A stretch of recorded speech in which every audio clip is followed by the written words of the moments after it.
Do dnešní party show na Praha TV jsem si pozvala velmi charismatickou dámu, kterou nejvíce známe přes lásku, která prochází žaludkem. Besky Vero, ahoj. Ahoj, Ahoj. ďakujem za pozvanie. Já děkuji, že jsi udělala čas. Láska, která prochází žaludkem. Co pro tebe vlastně znamená láska? Ona má mnoho podob. Tak pre mňa je láska, keď sa povie takto jednoducho, tak určite ma to hneď privedie k niečomu sladkému. Takže u mňa je láska rovná sa cukor, bohužiaľ, alebo teda bohu dík, pretože ma to živí. Ale láska je samozrejme nejaké dobré jedlo, ktoré mi spustí nejaké krásne spomienky na detstvo. A to sú napríklad aj také buchty. To ma teraz napadla, to je brutálna láska. Jasně. Od babičky třeba, nebo od maminky? Paradoxne od maminky, pretože babičky u nás nejako veľmi nefungovali a všetky tie gastronomické krásy, ktoré viem, tak sú od mamy. Takže maminka byla ta, která ti předala tu lásku k vaření a k pečení a ke všemu sladkému. Měla jsi sladké dětství?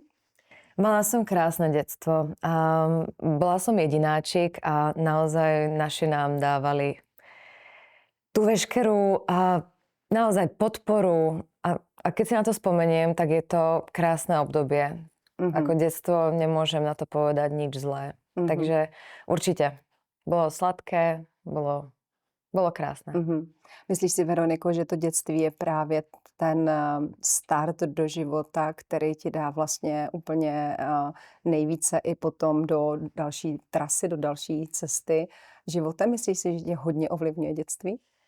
Ja si myslím, že aj skrz to detstvo, že som ho mala také v úvodzovkách vyrovnané, príjemné, nekonfliktné, tak aj vďaka tomu môžem byť tak naladená aj v dospelosti. Dalo mi to, myslím, pevný základ byť silnou osobou, s vlastným názorom, a že sa nebojím víziev, nebojím sa rôznych prekážok a naozaj idem do veľa tých ťažších životných situácií možno silnejšie, aj vďaka tomu, že som mala také vyrovnané detstvo. Takže myslím si, že je to taký veľký pilier v mojom živote, ktorý ma drží a ťahá ďalej. Takže naozaj ďakujem rodičom za to, pretože si naozaj myslím, že detstvo je niečo, čo chcem aj ja vytvoriť mojim deťom raz veľmi pevné a čo najlepšie budem môcť. Dnes už si velká holka. Áno. Ale s maminkou vlastně, maminka ti pomáhá i ve tvé práci a máte dospělý vztah nebo se pořád cítíš jako její dítě?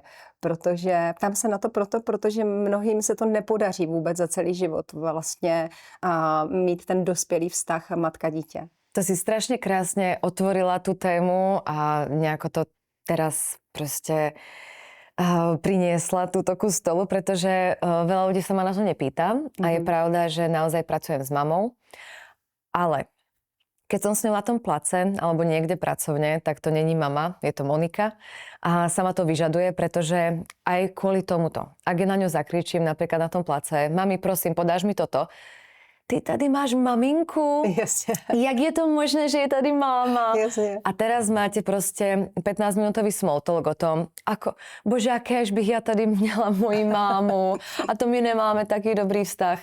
A teraz... Zavede se to jinam. Presne tak. Takže my keď spolupracujeme, tak samozrejme je tam nejaká podoba vizuálna, možno aj tými rôznymi gestami, čo máme veľmi podobné, keďže spolu sme každý deň. Ale keď je na place, tak sme Besky a Monika. Je to proste moja asistentka, moja manažérka, moja pravá ruka, človek, ktorému neskutočne verím. Ale všetky veci, ktoré sa dejú, napríklad sa mi nepáčia, pretože som veľký detailista v rôznych veciach. Perfekcionalista. Presne tak, perfekcionalista, čo ma veľakrát... Limituje. Veľmi limituje a ona to vie trošku povzniesť a trošku to odľahčiť, ale vždy, keď poviem nejakú vec, ktorá sa mi nepáči, tak je to absolútne napriamo. Tam není, že mami, prosím ťa, nie. To je, že toto sa mi nepáči, tak toto je ona. Samozrejme, vyrieším, vybavím, zmením. Potom, samozrejme, niekedy je tam cítiť nejaké to pnutie, ako máte v práci, čo je úplne prirodzené.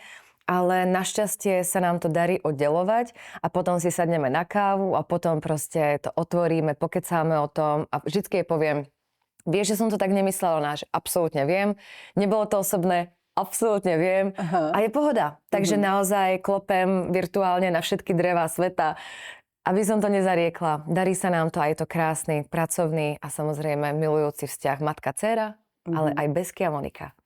To je krásný. Pro ty, kteří tě neviděli nikdy vařit a nesledují třeba tvůj Instagram, což určitě ode dneška budou, tak vlastně, jak vznikl vlastně celý ten projekt? Protože ty jsi se narodila na Slovensku, tady žiješ... V Norsku. V Norsku. Ale to je taká maličkosť. Aha, áno. Tak pověz. Áno, no to je iba taká Nevypadáš vsúka. úplně seveřansky.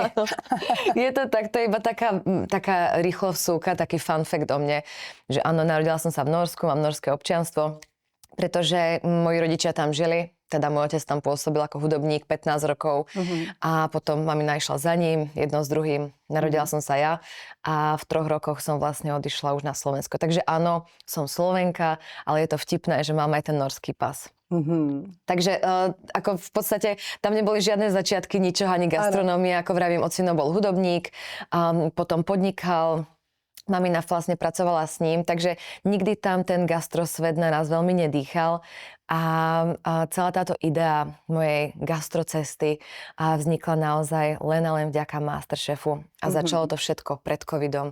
Keď To znamená, že předtím vůbec nic, jako nepohybovala se v kuchyni. No, pohybovala veľmi aktívne, skrz presne tak. Nikdy som nemala potrebu variť, pretože vždycky varila tá moja mama a keď som sa aj odsťahovala v 18 a začala som študovať v inom meste, tak to boli veľmi jednoduché jedlá. A naozaj som primárne navštevovala reštaurácie. Za celý náš život sme veľa cestovali. Takže som mala nachutené. Určite som vedela, že čo je dobré podľa mňa, ale nikdy som nevarila. Takže áno, je to pravda. A variť som začala vďaka Masterchefu. A piec som piekla. To som sa tomu venovala, ale iba ako hobby. A kdo na to přišel? A ty jsi řekla, tak budu zkusit jako štěstí do televize, tak budu tady jako vařit a zkusit jako amatér. No je to vtipné, pretože ja som ani nepremýšľala o nejakom skúsiť šťastí alebo niečom podobnom, pretože vravím, boli sme v období toho ranného covidu, nikto netušil, čo bude. A ja som strašne zvedavý typ človeka. Ja som strašne chcela vedieť, ako je možné, že v tej relácii niekto vyhlási, ja som nikdy nepiekol, ja neviem, bábovku a zrazu tam vystrelí najlepšiu bábovku na svete. Že ako je to možné? Mňa to vždycky fascinovalo a skrz aj to, že som bola v nejakej tej fázi vzťahu, kedy som nebola veľmi spokojná, bolo to pre mňa náročné, prichádzal ten COVID a strácala som možno aj takú tú prácu a takú tú istotu a zrazu prišiel ten Masterchef v televízii ako castingy, tak som si vravela, wow, to je krásna zmes udalostí a vtedy sa vo mne zapol ten taký spúšťač, čo mám celý život, že poď, ideme niečo nové skúsiť, nejako sa prekonať, niečo uvidieť, veď nič sa nedeje, aj tak všetci zomrieme, veď máme tu COVID. Takže nikto nevedel, čo bude. Teraz je to už úsmevné, ale naozaj som vstupovala aj do tej televízie, respektíve aj do tej show s malinkým očakávaním iba toho, že chcem vedieť, čo je za tým. Ale studovala si úplně jakoby něco jiného? Neměla si vůbec nic společného s vařením? Ja som inžinierka, no áno, takže vôbec. Jasně. A co ti teda dal ten Masterchef? Dal ti nejen vlastně tu zkušenost, ale odstartoval tvoji novou dráhu. Čo mi dal Masterchef, to je otázka normálne, že dal mi všetko. Dal mi napríklad aj to, že môžem sedieť tu. Masterchef mi dal druhú šancu na život, pretože vravím, ako vtedy som nebola veľmi spokojná v tom živote, či už súkromnom, profesijnom, ako som bola. A Masterchef... Ta inženýrka, tam mě taky zajímá. Inženýrka čeho? Co jsi studovala? Ekonomie. Fakt, no, jo, takže... A tam ti to nic neříkalo, nebo ne? Ako marketing, management, super. Jasně, výborné. To ale používam to presne pre seba.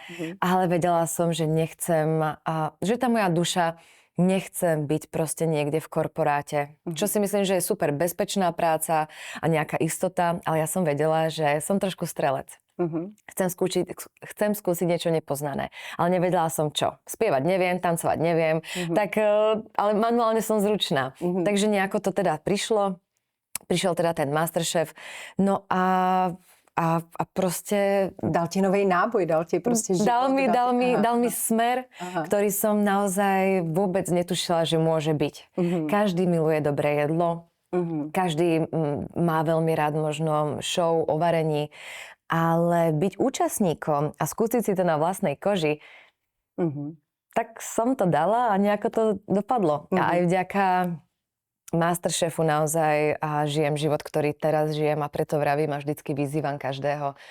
Skúste sa prekonať, prihláste sa, naozaj tie reality shows a hlavne v tejto dobe menia tie životy. Je krásný, jak jsi uměla a umíš využít vlastně i na těch svých sociálních sítích toho marketingu, managementu a toho všeho, co jsi se jakoby naučila. Ale vlastně jako nesedíš někde v korporátu a jedeš si tu svoji tvořivost a to, co vlastně naplňuje tvoji duši. Jak to bylo potom dál? Tak si prošla tou soutěží a co? A teď jsi řekla, já toho musím využít, dokud jsem známa? Ja som strašný stoik. Ja som človek, ktorý proste si uvedomuje, že všetko môže zmiznúť, že treba neustále pomaličky pracovať. Nemám veľmi rada vo svojom živote také tie veľké výkyvy. Up and downy nie, ale ten Masterchef bol veľký up. Hej, a teraz som vedela, že nechcem, aby som skončila dole na tej sinusoide niekde. Hej, že som vedela, že je výborné, že som nejako vystrelila, ale potrebujeme to udržiavať najlepšie pomaličky dohora. Takže ja som mala v podstate ako keby rok od reálneho víťazstva v reálnom živote až do odvysielania v televízii, respektíve nejakých 10 mesiacov, tak som určite mala priestor na to aj nejako marketingovo sa nad tým zamýšľať. Predsa teraz je to už také úsmevné, pretože keď si uvedomím, že je to skoro 5 rokov dozadu, a keď sa porovnám s tým, ako som premýšľala ja versus ako premýšľajú momentálni účastníci reality show, tak to bolo také panenské, také úplne strašne nevinné, pretože teraz, keď už ľudia do reality show idú, tak už majú pripravený content na 3 roky dopredu a už majú merče, majú všetko. My sme ešte boli naozaj takí, a možno posledná tá řada, ktorá ešte možno tak nerozmýšľala, ani sme veľmi nevedeli, ako na to. Takže takový oddaní a vďačný. Prostě, naozaj. Ako chci tam jít a něco bude. Ale prisahám Bohu, že mňa ani nenapadlo, že si tam idem proste budovať nejaký following. To bolo niečo, čo som asi vedela, že sa stane, ale vôbec nebolo to pre mňa potrebné. No, takže som pomaličky samozrejme začala premýšľať skrz toho marketingového nejakého ducha, čo by som mohla, čo áno, čo nie. No a teraz sa začali hrnúť tie rôzne ponuky. A skrz možno aj ten marketing som vedela, že samozrejme silná značka nemôže byť všade. Nemôžem byť tvárou, lebo keď vy hráte, tak naozaj sa to hrnie. A sú to rôzne. Tvář hrnce, tvář a toto je to. A toto je to. Od vysávačov cez hrnce a to fakt nechcete. Takže možno aj vďaka tomu štúdiu, vďaka tej mojej stoickosti som si možno zachovala nejakú tú hodnovernú tvár pre partnerov, ktorí sú dlhodobí. A je pravda, že naozaj už aj k dnešnému dňu neberiem tie spolupráce, ktoré sú bez hlavy a pety. Mám spolupráce, ktoré trvajú od víťazstva a na to som hrdá. Že nemôžem povedať ani spätne, že by som sa za niečo hanbila. Takže premýšľala som po tom víťazstve a samozrejme, čo následovalo? Nasledovala kuchařka, nasledovali food festivaly, nasledovali tie spolupráce a nasledovali natáčania, snídanie na nové a potom rôzne moje vlastné projekty, vlastný pořad. Rozbehlo sa niečo, čo za tých 5 rokov ja si aj neuvedomujem, koľko toho bolo, ale už je to možno aj na pol knihy. Alebo na štvrťku. Je moc hezký. Já jsem si všimla, že si říkala, že maminka vždycky pomáhala tvýmu tátovi v práci. Teď pomáhá tobě. Ano. Takže maminka je vlastně takovej jako opravdu ten člověk, který je tady pro tu rodinu, což je moc krásný. Pořád to jde, jako máš pocit, stoisticky a tak jako pomalinku plíživě nahoru, nebo si tam i měla nějaký výkyvy, kdy jsi řekla, sakra, tak tudy ne? Určite v tej, ja neviem, či to môžem nazvať kariéra, alebo v nejakej tej proste mojej... Dnes je to tak rychlý, že dřív to muselo byť 50 let, a teraz je to zmrzklé, proste do 5 rokov a 10 rokov už je fakt, že ako áno, je to dekáda, ale teraz... legenda. Presne, to už človek normálne sa podpisuje na chodníky. Hej, ale za tých 5 rokov, vravím, tým, že je to také strašne zrýchlené, tak človek ani niekedy nestihne vydýchnuť a mať pocit nejakého zastavenia a pozrieť sa doprava doľava, pretože mám to šťastie a som fakt tak požehnaná tými okolnostiami, že ja proste bukujem už budúci rok. Takže vždy mám našťastie proste veľa tej práce. Možno aj tým, že som v úvodzovkách, lebo v tom mojom segmente nie je toľko veľa žien, čo robí naozaj, že aj to varenie, aj to pečenie, aj ten Instagram. Je veľa food influenceriek, ale naozaj ja mám to šťastie, že som prepojená aj skrz televíziu. Takže tým, že možno nemám až takú veľkú konkurenciu, tak naozaj tej práce mám veľmi veľa. Takže takéto stagnovanie, samozrejme, určite človek má pocit, že tam nejaké je, ale keď si potom fakt, že sadnem na tú chvíľku, uvedomím si, čo všetko som zažila, čo ma čaká, tak si vravím, OK, stále je to OK. A určite je tam aj nejaká vec, po ktorej túžim, lebo vždycky je nejaký milník, to si odškrtnem, ideme ďalej. Takže určite smerujem k nejakému tomu cieľu a uvidíme. Chodíš vařit do Snídaně s Novou, tam jsme se, tuším, že i potkali. Ano, tam ano. A tam ti... To ti hodně pomáhá, máš pocit, že dneska ta velká televize, to velké médium je pro tebe taky důležité, protože ten, kdo se nedívá na Snídaně s Novou, by tě neznal, ale ten, kdo má rád pečení a vaření, tak tě může mít doma v podstatě neustále přes tvoji sociální síť. Tak nakolik ti pomáhá ta televize? Ani nie, že Snídanie na Nové, pretože tam som pôsobila 2 roky vo víkendovej snídani a teraz už chodím v podstate výnimočne do snídaní variť, a keď je teda priestor a čas. Ale je to projekt, ktorý určite mi pomohol udržať aj nejaký ten brand a nejaké to spojenie s ľuďmi. Takže pre mňa je televízia stále strašne dôležitá a vždy aj bude, pretože ono sa polemizovalo nad tým. Keď príde internet a proste tie sociálne médiá a samozrejme televízia už pôjde do zabudnutia. Ja si to úplne nemyslím. Určite to nejako kleslo, že sa tí ľudia presunuli na tie socky. Ale myslím si, že televízia je stále nejaké relevantné médium, ktoré, ak sa tam dostanete, čo nie je úplne jednoduché, tak to má určite veľké pôsobisko aj na tú moju kariéru, alebo na tú moju komunikáciu s ľuďmi, ktorí ma sledujú. Takže televízia mi dáva veľa, dáva mi určite nejaký ten screen time, ale pomimo iné je to aj nejaká taká metafora toho, toto chcem robiť. Takže ďakujem za to a myslím si, že aj vďaka tomu je tá moja značka Besky nejako relevantnejšia. Ty si vlastně sama o sobě médium. Máš Besky, Instagram a potom máš ještě vlastně něco o pečení, že jo? Mám Dortovo, áno, ale to je iba taká sranda, aby som ľudí nezahlcovala na tej Veronike Besky, pretože samozrejme ľudia ma primárne asi sledujú aj kvôli pečeniu, ale určite aj kvôli nejakému súkromnému životu a nejakému lifestylu. Tak to nejako odlišujem, že proste tú tvrdú cukrárinu a pečenie dávam na to Dortovo. Takže je to nejaký firemný profil, ale primárna je Veronika Besky. Mně se strašně líbí, protože dneska bavili jsme se tady s módními návrháři o tom, jak dnes ten trend dívčí je všechno oversize a takový jako neúplně sexy. A mně se vlastně líbí, že ty tam dáváš do toho pečení a vaření i vlastně sebe jako ženskou. Jo. Že prostě na to, když se podívám, tak si řeknu, to je baba, prostě to je žena, to je samice, to je krásné. Ale I kdybych nepekla, tak se určitě jako chlap na to ráda dívám. Jo. No tak ďakujem, ale ja niekedy sa tak iba pozastavím, že sme v takej dobe, kedy je niečo správne povedať, niečo nesmieš hovoriť, hej, dáva si človek veľký pozor, ale ja vravím, ja som strašne hrdá na to, že som žena a strašne mám rada ukazovať tú svoju ženskosť. A strašne ma to baví, pretože byť ženou je úžasné. Nie je to klišé, ale ja som strašne hrdá, strašne podporujem ženy, milujem byť ženou a ukázať, že môžeme byť, aké chceme. A presne aj skrz to jedlo. Je to možno sexy, je to možno naozaj, že človek má na to chuť a to je presne pre mňa v mojej duši to spojenie. Tá láska, o ktorej sme sa bavili, to je proste jedlo a pre mňa je to teplo domova. Áno, aj skrz tú moju mamu, ktorá ma naučila, že keď proste dobre navaríš, tak pozri, čo to robí s tou rodinou. No. A ja som stále v tých šlapách. Ja nevravím, že muž by nemal variť. Veď nech varí, ja som strašne šťastná, keď navarí. Ale som strašne šťastná, že ja mám to kúzlo v rukách, ktoré vytvorí proste to, čo vidíš na tých videách. Že to proste chceš. Já si právě myslím, že když protože dneska ženy moc nevaří, že jo? Jo? No tak není čas, hej, makajú. No já vím, ale tak jako, že jo, chlap potřebuje se nasytit hezky a říká se, že vztah vzniká v kuchyni, jo, se říká vlastně v psychologii, takže myslím si, že ta dobrá polívka a prostě dobré jídlo pro muže je fajn.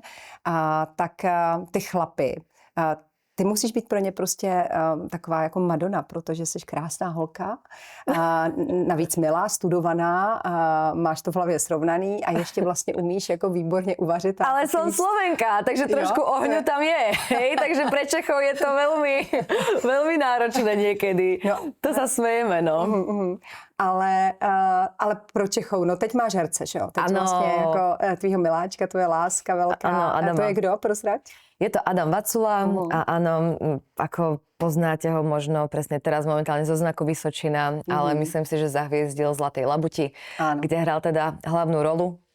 A Adam Vacula, no, je to proste herec, divadelník, je to... Ten je krásný. Je podarený. Je podarený. Je podarený. A co nejvíc tak vás spojuje? Ja si myslím, že náš základný pilier vzťahu je humor. Obidvaja máme veľký zmysel pre humor, máme strašne radi iróniu, radi sa doťahujeme a myslím si, že to nám robí aj ten vzťah, že to má stále iskru, pretože nič nebereme vážne. A ďalší veľký pilier, čo nás spojuje, je naozaj to, že sa vieme podporiť a že si rozumieme, pretože sme z podobného segmentu. A máme veľmi podobnú prácu, skrz to, že sme podobne nejako mediálne vyťažení a vieme, čo to znamená, že keď sa natáča, tak to niekedy trvá od rána do večera. Nerobíme si výčitky, takže aj to nás veľmi spája. Jasně, takže někdy přijde pozdě v noci, no jasné. někdy zase ty. Ale rozdíl je v tom, že vlastně Adamovi takovou tu producentskou roli, nebo takovou tu roli vlastně toho, co bude dělat, dělají ti ostatní, že jo? Kdežto ty jsi v podstatě sama i svým producentem. Ty to máš možná trošičku v tomhle těžký. Jak to vypadá, ten tvůj time management? Prostě pracuješ denně, nebo jak si to určuješ? Protože ty si i sama určuješ ty limity a ty hranice. Áno, ďakujem za otázku. Poďme sa polutovať, pretože teraz momentálne v živote riešim to, že neviem, čo je voľno. Ako dobre, teraz presne sme tu mali nejaké prázdniny, trošku som si oddychla, ale neustále ma prenasledujú nejaké výčitky. Že okay, to sebemrskání tvoje, že vlastně potřebuješ být pořád ako stále perfektní. Neviem, to mám možno nejaký stihomam, ktorý je proste neoprávnený, že už včera bolo pozde. A neviem, ako ma to naháňa stále, či už pri tej tvorbe, či už pri projektoch. Viem, že je toho veľa, aj chcem stihnúť veľa, ale myslím si, že to nie je udržateľné. Ako zatiaľ v pohode, zatiaľ to zvládam, pretože to milujem, naplňa ma to a verím, že tým, že si to manažujem sama, ma to bude naplňať vždy, ale niekedy už cítim, že je toho veľmi veľa. Takže a neviem, či je výhoda, že ja som si šéfkou, lebo ja som dosť tvrdá šéfka. A naozaj na seba mám veľké nároky a očakávania, takže ja veľmi nepoznám. A teraz to fakt preženiem, že sa proste vyvalím na gauč na 2-3 dní a mám chill. A taký ten príjemný, ktorý by som si priala mať. Stále som v nejakom pohybe a keď to není práca, tak je to úklid, tak je to varenie. Nie som ADHD, že proste nie som nejaká hyper, že potrebujem stále niečo robiť, ale na svete je toľko vecí, čo treba stihnúť. Takže takto to vnímam. Snažím sa trošku už premýšľať zmiernene a neklásť na seba taký tlak. Co rodina? Přemýšlíš i nad rodinou? Jsi 30, že jo? Aj, už po 30. Je to tak. Myslím si, že sa to strašne posúva. A teraz dievčatá tým, že konečne môžeme mať kariéry, aké len chceme. A svet nám je otvorený. A nikto vám nepovie nie, keď chcete. Tak nás to dostáva aj do bodu, že mám chuť viac. Mám chuť proste, keď sa darí ísť ďalej a naozaj si to užívať, pretože je to skvelý pocit byť sebestačná a dokázať proste niečo, aj ukázať tomu svetu, že máme na to a sme silné. Ale na druhú stranu je tu naozaj tá rola matky, ktorá je pre mňa asi ten najväčší dar možno v živote a určite sa o ňoho nechcem pripraviť, pretože ono teraz tým, že nemám dieťa, tak samozrejme mám absolútne iné priority a viem, že tá práca je top a úplne to milujem, ale viem si predstaviť, že príde to dieťa do života, túžim po nejakom balanse, určite chcem pracovať a veľa pracovať, ale myslím, že tam už budú iné priority a iné krásy a iné milníky. Takže premýšľam nad tým. Samozrejme, je to vec, ktorú asi nejakým štýlom treba naplánovať, ale ešte to není úplne na tom pořadu dne. Jasně. Hře umíš krásný mimochodem. Aspoň niečo z tej češtiny. Ne, je to krásný, ta slovenština je prostě libozvučná a nádherná. Víš, co máš dobrý, že vlastně nejsi třeba vrcholový sportovec, který kdyby se rozhodoval mít v 32 dítě, takže by musel odejít a opustit tu kariéru a ty v podstatě můžeš marketingově pracovat krásně i jako těhotná. Ale určite dá sa to zapracovať. Veď tak tým, že ľudia vnímajú aj ten môj lifestyle, ten môj život, tak určite je to fáza, ktorá je zaujímavá aj pre ľudí. A určite potom budeme stáť pred tým rozhodnutím, do akej miery sa tu bude komunikovať. Tým, že už o tom nebudem rozhodovať sama, budeme na to dvaja. Áno. Veľmi náročná téma, ktorú ešte sme ani veľmi neriešili. Neviem sa k tomu postaviť potom, do akej miery to bude Veronika Besky mama, alebo Veronika Besky iba ona. Netuším, teším sa na to, ale neviem. Ťažké teraz zhodnotiť. Jasně. Veroniko, napadlo tě někdy mít třeba cukrárnu? No tak cukrárna určite raz musí byť pre Boha. Takže Ešte další cíl? nie. Ďalší cieľ, ale ten je veľmi ďaleký. Ja stále vravím, že áno, už nie som malá rybka, už sa učím, už som trošku narástla, už viem asi, čo je dobré, čo nie. Už mám aj skvelé kontakty, perfektných partnerov a obchodných, ale ešte neprišiel ten klik. Takže verím, že možno 5 rokov je takých reálnych, že by som niečo takéto chcela uskutočniť. Ale vôbec za seba netlačím, pretože primárne naozaj som online, na tých kurzoch, ktoré vediem s ľuďmi, v televízii a tým, že je toho dosť, tak nemám potrebu teraz sa niekde usídliť a byť na jednom mieste. Ale tá cukrárňa, samozrejme, je to krásna vizitka a ja verím, že teraz príde. Někteří influenceři a lidé, kteří jsou hodně online na různých sociálních sítích nebo v různých sociálních médiích, si občas jako postěžují, že a dost, jako, že jim to přerostlo přes hlavu, nebo prostě vyhořeli si, nebo prostě jako nedávají to dál. Nebojíš se toho? To presne by som prepojila s tým, že som sama sebe šéfkou a áno, vyhorím tak možno raz týždenne pravidelne, ale potom si dám sama za sebou toľk, že pre Boha živého veci žijem rozprávku. Žijem naozaj môj vysnívaný život. Takže je dôležité to nejako presne balansovať a trošku mať také primerané tempo. A potom si myslím, že stále tá práca bude mať zmysel. A samozrejme druhá vec je, že tí influenceri veľakrát presne sme orientovaní nejako na výkon, na lajky, na odozvu, na komentáre, na dosahy. A je to niečo, čo si asi sami tvoríme. A neviem, do akej miery to je relevantné pre ten reálny duševný život. Predsa je to všetko dáka bublina, z ktorej žijeme, ja ju milujem, ale nie je to úplná realita.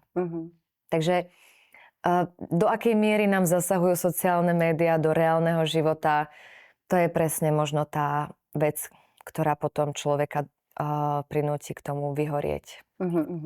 Takže ja sa snažím to, samozrejme, ešte raz, milujem tie socky, ale som aj v reálnom živote a ako vravím, vediem kurzy s ľuďmi, mám 4-5 krát mesačne kurzy pečenia, kde sa stretávam s rôznymi osudami a rôzne energie a stále som uzemnená a stále mám dosah k tej realite. Poslední moje otázka je, jak se udržuje takhle krásná holka, když pořád peče a vaří. Ale na nějakých kilech, které jsou jako v pořádku. A tak otázka je, aké kila sú v pořádku. Ja si myslím, že aj keď som bola pribratá, tak som bola v pořádku. Samozrejme, teraz sa cítim o niečo lepšie. Ale je to tiež cesta, pretože teraz sa snažím udržiavať sa a to je pre mňa to najhoršie. Pretože áno, mám to k dispozícii, milujem to a pre mňa je najťažšie dávať si kúsok. Takže naozaj je to nejaká filozofia, ktorá je na ďalší rozhovor, ale primárne začala som teraz hrávať padel veľmi často, naozaj 5-krát do týždňa, pomedzi to nejaký ľahký fitness, ktorý ma baví.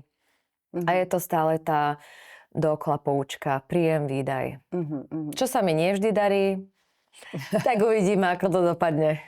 Já ti moc děkuju, že jsi přišla sem popovídat za mnou a udělala si čas a přeju ti, aby dál si žila tu svoji pohádku, ten svůj sladký čas a aby přišlo i to miminko a všechno, co k životu patří. Děkuju ti. Veľmi ďakujem za pozvanie, bolo to super.